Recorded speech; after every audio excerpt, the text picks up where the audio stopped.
પોરબંદર જિલ્લામાં સ્થાનિક સ્વરાજ્યની ચૂંટણીમાં દિવ્યાંગો અને વયોવૃદ્ધ મતદારોમાં મતદાન માટેનો ઉત્સાહ દેખાયો હતો. બીજી તરફ પોલીસ પણ તેમને મદદરૂપ બની હતી. પોરબંદર જિલ્લામાં સ્થાનિક સ્વરાજ્ય સંસ્થાઓની ચૂંટણીઓમાં મતદાન યોજાયું હતું. ચુસ્ત પોલીસ બંદોબસ્ત વચ્ચે મતદાન યોજાયું હતું. પરંતુ લોકશાહીના આ પર્વમાં જિલ્લા પોલીસ માત્ર સુરક્ષા જ નહીં, પરંતુ સેવા ભાવનાથી પણ કાર્યરત રહી હતી. પોલીસ જવાનોએ પોલીસ પ્રજાની મિત્ર સૂત્રને સાર્થક કરતા અનેક મતદાન મથકો પર પ્રશંસનીય કામગીરી કરી હતી. ખાસ કરીને વયોવૃદ્ધ, અશક્ત અને દિવ્યાંગ મતદારોને મતદાન મથક સુધી પહોંચવામાં પોલીસ કર્મચારીઓ મદદરૂપ બન્યા હતા. ચાલી ન શકતા વડીલોને હાથ પકડીને બૂથ સુધી લઈ જવા, વ્હીલચેરની વ્યવસ્થા કરાવવી, દિવ્યાંગ મતદારોની મતદાન મશીન સુધી પહોંચાડવા જેવી માનવીય સેવા પૂરી પાડીને પોલીસે મતદારોના દિલ જીતી લીધા હતા. બીજી તરફ દિવ્યાંગોમાં પણ મતદાનને લઈને ઉત્સાહ જોવા મળતો હતો. છાયા મારુતિનગરની પ્રાથમિક શાળાના પ્રજ્ઞાચક્ષુ શિક્ષકે પણ ઉત્સાહભેર મતદાન કરી અન્ય મતદારોને પણ અનેરો રાહ ચીંધ્યો હતો. તેઓએ છાયામાં આવેલ દરબારગઢ પાસેની શાળામાં મતદાન કરી લોકશાહી જીવંત રાખવા પ્રયાસ કર્યો હતો. બીજી તરફ શારીરિક અશક્ત હોવા છતાં ધીરજલાલ માંડવિયાએ વ્હીલચેરમાં બેસીને પોતાના મતાધિકારનો ઉપયોગ કરી લોકશાહી પ્રત્યેની પોતાની ફરજ નિભાવી હતી. ધીરજલાલ માંડવિયાએ જણાવ્યું હતું કે અન્ય દેશોની સરખામણીએ ભારત દેશની લોકશાહી વધુ મજબૂત છે. તેમણે તમામ નાગરિકોને વધુમાં વધુ મતદાન કરવા અપીલ કરી હતી.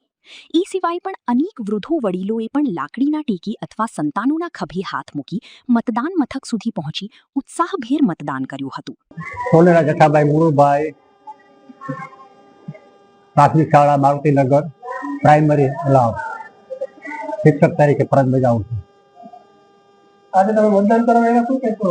આજે મતદાન કરવા આવ્યો, એમાં મતદાન કરવું એ આપણો અધિકાર છે, હક છે, એટલે આપણે મતદાન કરવું જરૂરી છે.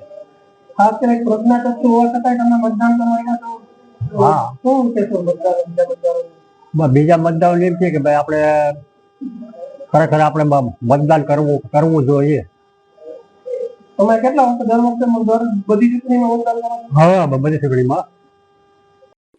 હું ધીરજલાલ નટવરલાલ માંડવિયા, નવી વિદ્યાલય બ્લોક નંબર 5 માં મતદાન કરવા આવી દરેકને વિનંતી કરું, બધા મતદાન કરી આવો. લોકશાહી જે આપણે બહુ મજબૂત જ છે. ચીનને અફાવીએ, અમેરિકાને અફાવીએ, રશિયાને અફાવીએ જ, એવી મજબૂત છે. ઈરાનને અફાવીએ જ. હવે શું જોઈએ અમારે બીજું ભાઈ? દિવ્યાંગો અને વૃદ્ધો એ પણ મતદાન કરી લોકશાહી જીવંત રાખવા પ્રયાસ કર્યો હતો. લોકશાહીના પર્વમાં જ્યારે દરેક મતના મૂલ્યની વાત થતી હોય ત્યારે પોરબંદરમાંથી એક પ્રેરણાદાયી કિસ્સો સામે આવ્યો છે.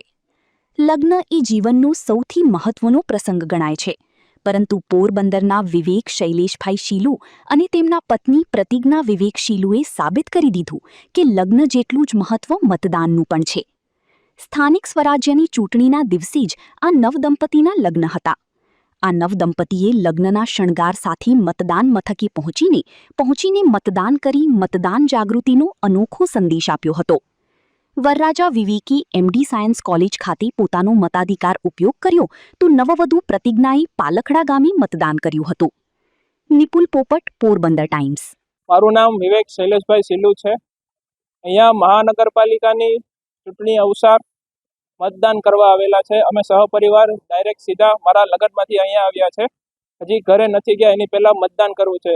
આ વિડીયો એટલે છે કારણ કે મતદાન ફરજ બજાવવી જોઈએ, બધાને મતદાન કરવું જોઈએ. મતદાન કરવું આપણો રાષ્ટ્રસિદ્ધ અધિકાર છે.